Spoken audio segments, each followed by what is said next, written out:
O Amazonas Record dá sequência às entrevistas com os candidatos ao governo do Amazonas nas eleições desse ano. Hoje a nossa entrevistada é a candidata Carol Braz, do PDT. Carol Braz é formada em Direito pela UFAM, foi escrivã da Polícia Civil, juíza, defensora pública e secretária de Estado de Justiça, Direitos Humanos e Cidadania. Candidata, muito obrigada pela presença. Obrigada, eu que agradeço a oportunidade de poder trazer as nossas propostas aqui para a população. Candidata, temos 15 minutos de entrevista e o tempo começa a contar a partir de agora. No seu plano de governo, candidata, a senhora fala de um modelo de administração chamado de Agenda 12, um planejamento mensal. Como é que isso vai funcionar? Eu vejo que hoje um dos nossos maiores problemas é a falta de planejamento. Por isso que nós estabelecemos essa agenda de planejamento focada na forma da Agenda 2030 da ONU, para trazer metas e trazer também a bonificação para aquelas secretarias, para aqueles agentes políticos, agentes públicos que cumprirem essas metas. É uma forma de premiar o servidor público que cumpre as metas e principalmente de ter um planejamento mensal do que a administração pública vai resolver, porque nós defendemos uma gestão técnica, uma gestão sensível, mas principalmente uma gestão focada no planejamento. A senhora tem criticado o atual governo, do qual fez parte como secretária. O que aconteceu, que mudou de lá para cá? Distinção de ideias ou foi mesmo um racha político? Na verdade, uma decepção muito grande, porque quando eu ingressei para fazer parte do governo, eu queria muito que o governo funcionasse, eu queria que o governo fosse um governo técnico, um governo que fizesse o nosso estado avançar. Quando percebi que realmente o governo tomou outro rumo, eu decidi voltar para a Defensoria Pública porque eu tenho a minha carreira, inclusive ganhamos um prêmio nacional do STJ, prêmio Inovare, depois que voltei para a Defensoria. Então esse foi um rompimento exatamente por não concordar com a forma como o governo começou a ser conduzido, tirando pessoas técnicas de locais estratégicos e realmente algo que a gente está vendo hoje, um governo que está desgovernado. E eu não queria fazer parte dessa situação que levou o nosso estado para onde estamos hoje. Por isso que realmente decidi sair. Essa foi a única experiência da candidata na vida política. A senhora se sente preparada, capacitada para governar o Amazonas? Me sinto preparada desses 20 anos de serviço público, 21 anos. Já fui escrivã de polícia, já fui juíza, defensora pública, secretária de justiça. Tenho uma vivência muito grande de conhecer os municípios, de conhecer as dores do nosso estado e de estar preparada tecnicamente para realmente levar o Amazonas para o desenvolvimento, conseguir trazer investimentos para o nosso estado, desburocratizar a máquina pública e garantir que os empresários, as empresas vão ter um Estado parceiro, um Estado facilitador para possibilitar que o nosso povo, que hoje está passando fome, tenha condições de ter um emprego, de ter uma renda. E hoje eu vejo que Deus nos colocou em todos esses lugares para nos preparar para chegar até aqui e poder governar o Amazonas e transformar o Amazonas num estado grande, rico, com um povo feliz, com um povo com a riqueza que merece. Como mulher, como a candidata deve olhar para as minorias do estado, caso seja eleita? Com muito carinho, Natália. Como mulher, sei das nossas dores, das nossas dificuldades, das violências que sofremos, violências institucionais, violência política, violência doméstica, violência de gênero.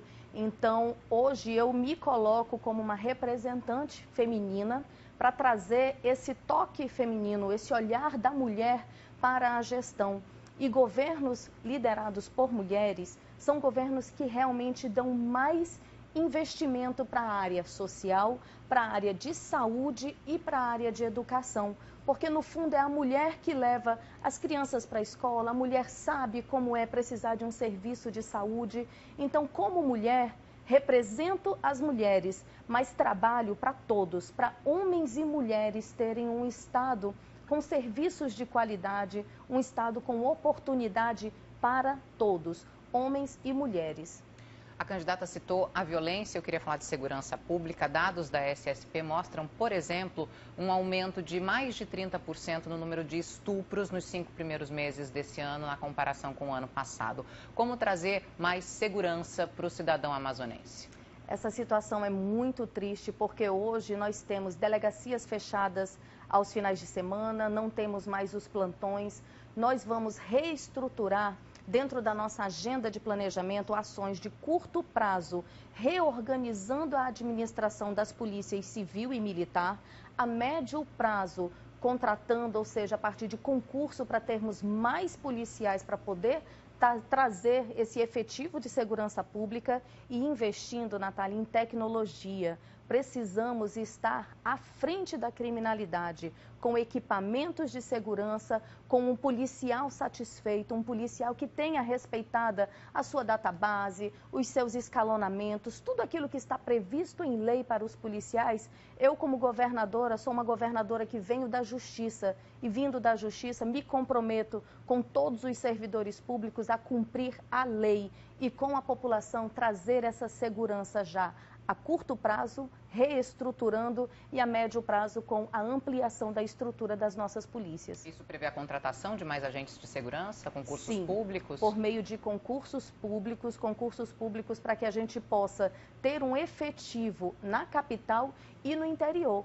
No interior tem cidades que hoje tem um policial, cidades em que a delegacia vive com 100 presos e um agente penal, ou às vezes o próprio investigador de polícia tendo essa função desviada para estar cuidando ali e fiscalizando os presos. Então é necessário, urgente, que nós tenhamos aí o aumento do efetivo policial por meio de concurso público. Quero falar de uma situação que tem impactado o Estado, que é a do polo industrial. Sim. Qual o plano B para a geração de emprego e renda aqui no Amazonas, diante dessas ameaças constantes ao modelo Zona Franca? Hoje o polo emprega mais de 100 mil trabalhadores diretamente. O polo precisa ser fortalecido, não podemos esquecer do polo industrial, que é a nossa maior força motriz. Mas o plano B, desenvolver o nosso turismo, a nossa bioeconomia, industrializar para o interior. Assim como o nosso candidato a presidente, Ciro Gomes, tem defendido a industrialização do país, ou seja, a reindustrialização, nós aqui no Amazonas também vamos industrializar as nossas cadeias produtivas do interior. Já chega de nós estarmos vendendo matéria-prima sem termos uma estrutura logística, de infraestrutura para escoar os nossos produtos que são feitos no interior. E além de ter indústrias para beneficiar esses produtos, para que esse valor a mais fique para o nosso povo. Já chega da gente vender uma laranja e depois comprar um suco industrializado. Então, por isso que é importante focar na industrialização dentro do nosso estado, das nossas cadeias produtivas, como uma espécie de fonte alternativa aí de recursos e de geração de emprego e renda para o nosso povo. Ainda falando de economia, o governo do estado diminuiu a alíquota do ICMS para combustíveis, comunicações, energia elétrica, gás natural. Então, para o ano que vem se espera uma redução, uma possível redução na arrecadação. O que fazer caso falte verba para investimentos? Na verdade, Natália, se nós observarmos, durante a pandemia, o Estado teve um superávit de 6 bilhões.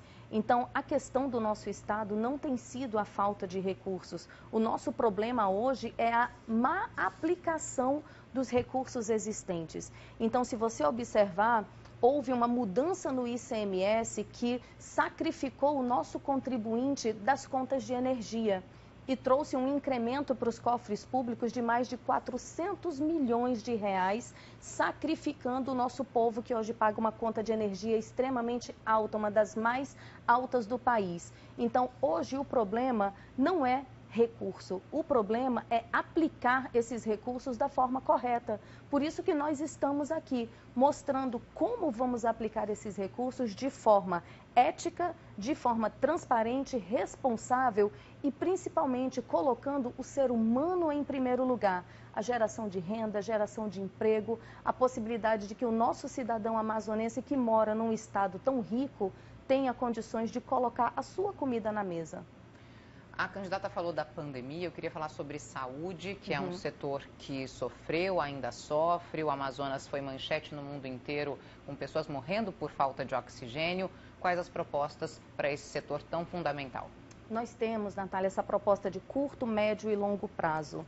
A curto prazo, nós vamos estabelecer o programa FES, que é a Força Estadual de Saúde, com mutirões de consultas, exames e pequenas cirurgias para atender e acelerar a fila do CISREG, que hoje tem sido uma fila da morte que tem angustiado muitas pessoas no nosso estado. A médio prazo, queremos trazer para o Amazonas hospitais como o Hospital de Barretos, que foi para Rondônia, trazer a rede Sara Kubitschek, que foi para Belém, para Macapá. Por que os outros governos que passaram não trouxeram essas instituições que prestam uma saúde de qualidade? Hoje o Amazonas é o número 1 em morte de mulheres por câncer do colo do útero. Rondônia, que tem a rede Barretos, o Hospital de Barretos, o índice de mortes é a metade do nosso estado. Então vamos fazer essas parcerias, vamos investir na qualificação dos nossos profissionais da saúde, criar a carreira médica para o interior. Hoje nós não temos médicos suficientes que queiram estar trabalhando no interior. É necessário, assim como eu fui juíza, defensora, comecei minha carreira no interior, termos profissionais da saúde que também façam esse atendimento no interior. Então, os mutirões são imediatos e trabalhar com pessoas com deficiência, um centro de referência para atender desde o diagnóstico. Muitas mães e pais hoje não conseguem nem saber qual é a doença do seu filho. E assim nós vamos atender desde o diagnóstico até o tratamento com o nosso centro de referência de atendimento e cuidados com as pessoas com deficiência. Amazonas às vezes se confunde com Amazônia. Eu queria falar da preservação desse nosso bioma. O número de queimadas vem aumentando nos primeiros meses desse ano, primeiro semestre, um aumento de mais de 50%, segundo o INPE. O que o governo do estado pode fazer para preservar a nossa floresta? Nós precisamos investir na fiscalização e também garantir oportunidades de trabalho para essa população do interior. A partir do momento que a nossa população tiver oportunidades, investimento da agência de fomento, garantir recursos, garantir a regularização fundiária, porque hoje se você não tem a regularização, a gente não consegue investir recurso público. Então, trazendo oportunidades para essa população e fiscalizando as condutas, nós conseguimos desenvolver o nosso estado de forma sustentável, respeitando a nossa floresta, mas garantindo que o nosso povo que vive na floresta vai ter oportunidades de ter a sua renda de acordo com as potencialidades de cada município. Nós precisamos desenvolver o turismo. A partir do momento que você atrai turistas, que você consegue ter restaurantes, que você consegue ter ali toda uma rede para atender esse turista, você está garantindo que aquela população local vai ter a sua renda, vai estar satisfeito e que nós vamos preservar a floresta, deixar a floresta em pé e principalmente sobreviver com dignidade aqui na Amazônia e dentro do nosso Amazonas. Candidata, nós temos ainda 2 minutos. Eu queria perguntar sobre a BR-319. O que o governo do estado, se a senhora for eleita, pode fazer para agilizar a recuperação da via, que se de fato funcionar vai ser tão importante para a logística aqui do estado? É muito importante dizer que nosso vice é o engenheiro Machadão, que trabalhou na BR-319 e que conhece essa estrada, conhece a obra. E como governadora, nós vamos acelerar todas as conversas que precisam ser realizadas dentro da exigência técnica de garantir, ouvir a população local, ouvir os órgãos ambientais, agilizar esse processo para que nós possamos interligar o nosso estado com o resto do país. Não é admissível que nós tenhamos hoje um estado totalmente isolado do resto do país. Esse é um compromisso que nós firmamos de realmente acelerar a BR-319. Ainda temos 1 minuto. Gostaria de perguntar sobre o jovem no seu governo, candidata, se for eleita. Como trabalhar para fazer com que esse jovem não seja recrutado pelas facções criminosas que têm dominado o Amazonas? Muito bom. Trabalhando projetos sociais recriando a Secretaria de Esportes, que foi extinta no atual governo, garantindo a esse jovem parceria com a iniciativa privada para que ele saia da escola e já tenha a oportunidade de ingressar no mercado de trabalho, fortalecendo o programa Jovem Aprendiz e dando o exemplo. Não vou só cobrar as parcerias da iniciativa privada. No nosso governo, 30% dos cargos comissionados serão direcionados a esse primeiro emprego, para trazer oportunidades, para oxigenar a máquina pública e garantir que a juventude tem oportunidades. Então, é muito importante trabalhar com os projetos, trabalhar com os esportes, a cultura e desenvolver aí a esperança de que essa juventude vai sim conseguir o seu primeiro emprego. Candidata, muito obrigada pela presença aqui no Amazonas Secor. Eu que agradeço, muito obrigada a todos que nos acompanharam, obrigada pelo carinho e eu peço que nos acompanhem na rede social Carol Braz Oficial. Obrigada, candidata. Na segunda-feira, o Amazonas Secor dá sequência à rodada de entrevistas com os candidatos ao governo do estado. Vamos receber aqui o Wilson Lima, do União Brasil. Eu vou para o intervalo e volto rapidinho. Até já.